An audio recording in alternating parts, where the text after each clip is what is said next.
நாகநந்தினி, 100 நாள் சாதனை மலரை இந்த அரசாங்கம் வெளியிட்டு இருக்கிறது. நீங்க இந்த அது பத்தி ஏதாவது அபிப்பிராயங்கள் இருக்கா உங்களுக்கு?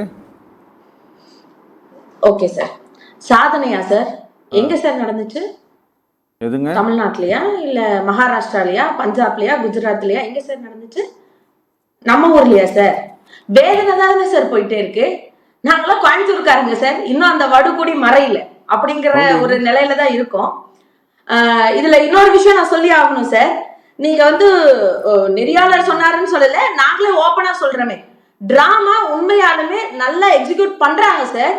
ஆனா அது ஃபெயிலியர், ஃபிளாப் ஆயிடுச்சு. இந்த 100 நாள் படம் ஃபிளாப் ஆனதுக்கு 100 நாள் கொண்டாடுறாங்க அப்படின்னு வச்சுக்கலாம். எனக்கு இன்னொரு கேள்வி, சட்டப்பேரவை பெருசா இல்லையா சார்? சட்டமன்றங்கிறது ஒரு நாட்டுக்கு முக்கியமா இல்லையா? முக்கியம் தானே சார். ஏன் சார் இன்னைக்கு சிஎம் சார் வரல? வந்தாருங்க. இன்னைக்கு அவரு ஒரு பிரைவேட் டெலிவிஷனுடைய கான்க்ளேவ் போய் ஓபன் பண்ணி வச்சாரு, அதனால வரல. அதை பெரிய குற்றமா பேசாதீங்க தயவு செஞ்சு சார். ஆனா பரவாயில்ல சார், இங்க நாட்டு மக்கள் என்னமோ ஆயி தொலைட்டோம், இங்க என்ன பிரச்சனை வேணாலும் என்னமோ நடக்கட்டும். சபாநாயகர் வேற போன வாரமே சொன்னாரு, எதா இருந்தாலும் தனி தீர்மானம் போட்டு திங்கக்கிழமை பேசிக்கலாம், எதிர்கட்சி தலைவரே அமைதியா இருங்க, எல்லா திங்கக்கிழமை பேசிக்கலாம் அப்படின்னு சொன்னாரு. ஆனா திடீர்னு சொல்லுவாருன்னு பார்க்க வந்த முதல்வரை காணோம். உடனே மீம்ஸ்ல ட்ரோல்ல எதிர்கட்சி வெளிநடப்பு செஞ்சிருச்சு. ஏன் சேர்த்து போட வேண்டியதானே? ஆளுங்கட்சி முதல்வரே அப்பதான் என்ட்ரி கொடுத்தாரு. அவங்க எல்லாம் போயிட்டாங்களா அப்படின்னு போன் பண்ணி கேட்டு அதுக்கப்புறம் உள்ள என்ட்ரி கொடுத்தாருன்னு வச்சுக்கோமா. இத டிராமான்னு இல்லாம வேற என்னன்னு சார் சொல்றது? இன்னைக்கு என்ன சார் நடந்துட்டு இருக்கு? இப்போ அண்ணன் பேசும்போது உண்மையாலுமே எனக்கு இன்னைக்கு ரியாஸ் அண்ணா மேல வந்த மரியாதை ரொம்ப அதிகமா இருக்கு. ரொம்ப ரொம்ப நன்றிங்கண்ணா. ஏன்னா கூட இருந்தாலுமே ஒரு சில விஷயத்த உண்மையா நீங்க பேசிருக்கீங்க. உண்மையா நினைக்கும் போது பெருந்தன்மையா இருக்கு, நல்ல விஷயம். ஆனா முயற்சி எடுத்திருக்கிறாங்கன்னு சொன்னீங்க, முயற்சியே செய்யலன்னு சொல்றோம். செஞ்சிருந்தா இந்த மாதிரி தப்பு நடந்திருக்காது. நான் வந்தா எல்லாத்தையும் தூக்கி எறிஞ்சிருவேன், நான் வந்தா நாளைக்கு எல்லாம் மாறிடும். பின்னாடிதான் உட்கார்ந்து இருந்தார் அமைச்சர் சரத் அவர்கள். அவரை பத்தி தானே கேட்டாங்க. எடுத்து தூக்கி வெளியே போட்டாச்சா? நடந்துருச்சா? ஏன் இன்னைக்கு இந்த சம்பவம் நடந்திருக்கு? அமுதன் அவரோட சம்பவம், போதை பொருள்னால அந்த பையன் சொல்லி கொடுத்ததுக்காக அந்த பையனை மொத்தமா 20 பேர் சேர்ந்து அடிச்சே கொன்னாங்களே. அந்த காலேஜ்ல நடந்த அந்த சம்பவத்தை அந்த காலேஜ் இருக்கிற பகுதி கேட்டார்ல, இப்படி பேப்பர் வச்சு, என்னப்பா அது பார்ட்டி ஃபண்டா அப்படின்னு கேட்டார்ல. ஒரு அமைச்சர் பின்னாடி உட்கார்ந்து இருந்தார்ல, அமைச்சர் திரு விக்னேஷ் அவர்கள், அவரோட தொகுதி தான், அவருதான் அதுக்கு சட்டமன்ற உறுப்பினர். வாயை திறந்து மனுஷன் ஒரு வார்த்தை பேச மாட்டேங்கிறார். ஏன் சார்? ஏன் உங்களுக்கு என்ன பிரச்சனை? என்ன ஒரு 100 நாள் ஆகி ஒரு சட்ட ஒழுங்கு பிரச்சனை கூட நீங்க சரி செய்ய முடியல அப்படின்னு சொன்னா நீங்க என்ன சாதனை பண்ணிருக்கீங்க நீங்க பேசுறீங்க? உங்களுக்கு என்ன எனக்கு புரியல. திடீர்னு அமைச்சர் ஒரு நிமிஷம் நல்லா யோசிச்சு பாருங்க. போன வாரம் ராஜ்மோகன் சார் எந்திரிச்சு என்ன சொல்றாரு? இது கோஷ்டி முதல்னு சொல்றாரு. இன்னைக்கு அமைச்சர் நிர்மல்குமார் அவர்கள் எந்திரிச்சு என்ன சொல்றாரு? இல்ல இது காவல்துறைக்கு முன்ன ஒரு கம்ப்ளைண்ட் கொடுத்துச்சு, அந்த கம்ப்ளைண்ட்னால ஒரு விஷயம் நடந்துச்சு, அதனால வந்த பிரச்சனை. இப்போ அமைச்சர் ராஜ்மோகன் அவர்கள் சொல்றது கரெக்டா இல்ல நிர்மல்குமார் அவர்கள் சொல்றது கரெக்டா? சரி, நான் இன்னொரு கேள்வி கேட்கிறேன். இப்ப சட்ட ஒழுங்குக்கும் ஈபி துறைக்கும் என்ன சம்பந்தம்? இதுக்கு தனி தீர்மானம் எதுக்கு சார் போடுறாங்க? இன்னைக்கு சபாநாயகர் பயங்கரமா இவ்வளவு விதியின் கீழ் இவங்கதான் பேசணும், இவ்வளவு விதியின் கீழ் இவங்கதான் பேசணும்னு சொல்றாங்களே. அப்ப நியாயமா நேர்மையா, அதுவும் அறநிலையத்துறை அமைச்சர் அப்படியே பொங்குறாரு, எதிர்கட்சி தலைவர் மரியாதை கொடுக்கல, அவருக்கு ஒரு கண்ணியம் தெரியுதா? உங்களுக்கு கண்ணியம் தெரியுதா சார்?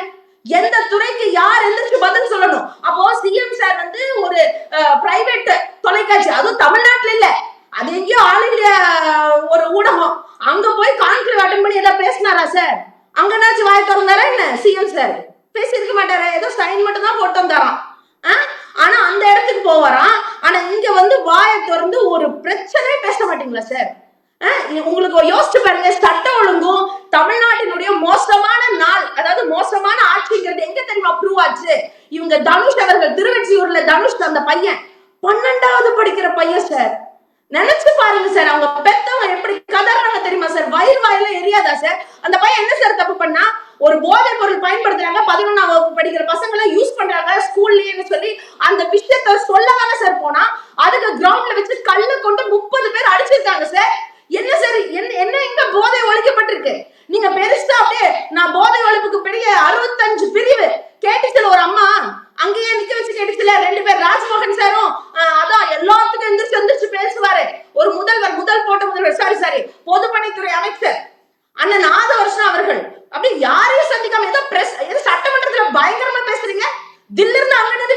வேண்டியதானே? மக்கள் கிட்ட நின்று அங்க நின்று பிரஸ் மீட் கொடுத்துருக்க வேண்டியதானே? ஏன் சார் பண்ணல? ஏன் பண்ணல? ஆமா, இதே மாதிரி சம்பவம் விளாத்தி குளத்துல அங்க நடந்துச்சு. கனிமொழி மேடம் போனாங்க, போய் நின்னு ஒரு பெண் தான் சார், பெண் எம்பி நின்னு பேசிட்டு வந்தாங்க. ஏன் உங்க 2 அமைச்சர் நீங்க போறீங்க, நின்னு பேச மாட்டீங்களா? போறதுக்கு முன்னாடியே சொல்லிருக்காங்க சார், அங்க குடும்பத்தை தவிர வேற யாரும் இருக்க கூடாது, கூட ரிலேட்டிவ்ஸ் எல்லாம் அந்த வீட்டுல இருக்க கூடாது. இத்தனை கண்டிஷன்ஸ்ல நீங்க போறீங்க. அங்க ஒரு அம்மா கேட்டுச்சுல, என்னமோ நிறைய பிரிவெல்லாம் போட்டிருக்கேன்னு சொன்னீங்க, இங்க என்னத்த ஒழிச்சிருக்கீங்க என்னன்னு சொல்லுங்க அப்படின்னு கேக்குறாங்கல்ல, ஒரு சாமானிய மக்கள் கேக்குறாங்க. அப்ப இது 100 நாள் சாதனையா இந்த வேதனையா? சொல்லுங்க சார். ஒரு அமுதன் அந்த பையனோட சார், இவங்க அப்ரப்டா எல்லாத்தையும் மறைக்கிறாங்க சார். என்னன்னு எனக்கு புரியல. நான் இன்னைக்கு சொல்றேன், கோயம்புத்தூர்ல இருக்க அந்த காலேஜுக்கும் சிஎம் சாருக்கும் தொடர்பு இருக்கு சார். உங்களுக்கு தெரியுமா, கத்திப்படத்தினுடைய சக்சஸ் மீட் நடந்தது இந்துஸ்தான் காலேஜ்ல. இது யாருக்கு தெரியும்? சமூக வலைதளத்துல அந்த போட்டோ இருக்கு. அதை விட நண்பன் படத்தோட ஆடியோ லான்ச் நடந்தது அதே இந்துஸ்தான் காலேஜ்ல. ஏன் அந்த காலேஜ் மேல எந்த நடவடிக்கை எடுக்கல? ஏன் ஒவ்வொரு கதையா ரிலீஸ் பண்றீங்க? இத பத்தி எவ்வளவு பேசியாச்சு. ஏன் சார் சட்டப்பேரவையில இப்படி?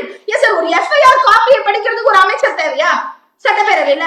கேட்ட கேள்விக்கு நீங்க சொன்ன பதில் என்ன? சரி, அப்படி 6 வருஷம் அவர்கள் எந்திரிச்சு பேசுறாரு, 2.5 வயசு குழந்தைய பத்தி பேசுறாரு. ஏன் அங்க மாவட்ட செயலாளர், இப்போ ராணிப்பேட்டை மாவட்ட செயலாளர் பண்ண விஷயம் என்ன, எவ்வளவு பெரிய விஷயம்? சரி, அதை விட அந்த எம்எல்ஏ என்ன சார் ஆனாரு? ஸ்ரீவைகுண்ட எம்எல்ஏ என்ன சார் ஆனாரு? அவருக்கு வெளியே போட்டீங்களா?